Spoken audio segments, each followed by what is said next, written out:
અમદાવાદના ગુરુકુલ રોડ વિસ્તારમાં એક ફ્લેટમાં આગ લાગવાની ઘટના બની છે। પૂર્વી ફ્લેટ વિસ્તારમાં બ્લાસ્ટ થયા બાદ આગ લાગી, જેના કારણે અફરાતફરીનો માહોલ સર્જાયો। ફ્લેટના 7મા માળે આગ લાગી હતી, જે 8મા અને 9મા માળ સુધી પ્રસરી।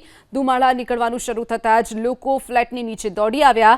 લોકો સમયસર ઘર છોડી દેતા કોઈ જાનહાનિના સમાચાર સામે નથી આવ્યા। જો કે ફાયર ફાઇટરની મદદથી આગ પર કાબૂ મેળવવાના પ્રયાસો શરૂ કરી દેવાયા છે। સાથે જ લોકોનું રેસ્ક્યુ પણ કરવામાં આવ્યું। અંદાજિત 20થી પણ વધુ લોકોનું રેસ્ક્યુ કર્યાના અહેવાલ છે। સિલિન્ડર બ્લાસ્ટ બાદ આગ લાગ્યાનું અનુમાન છે। हम लोग हाँ रेस्क्यू करके निकाला। अच्छा, किस तरह से निकाला? स्टेयर्स पे से ही निकाला था हमको। नहीं, वो मेरे रिलेटिव है।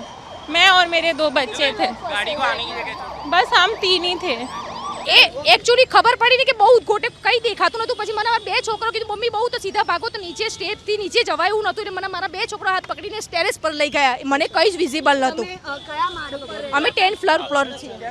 जब फायर लगी तब तकरीबन मोर देन 50 के आसपास पर्सन अवेलेबल थे, रेजिडेंट्स अवेलेबल थे, जो आग लगने के कारण धीरे धीरे बाहर निकले। जब फायर की गाड़ी यहाँ पे पहुँची, व्हीकल्स पहुँचे, तब 20 लोग के आसपास थे जिनको यहाँ पे फायर अधिकारी, फायर ऑफिसर, फायर स्टाफ के थ्रू रेस्क्यू कराया गया, जिसमें से 10 लोग को ऊपर छत पे पहुँचाया गया क्योंकि स्मोक काफ़ी ज़्यादा था। और 4 लोग का रेस्क्यू हमारे हाइड्रोलिक प्लेटफॉर्म्स किया गया। 4 लोग को स्टेकेस निकाला गया और 2 लोग को बाद में फायर फाइटिंग होने के बाद स्टेकेस निकाला गया।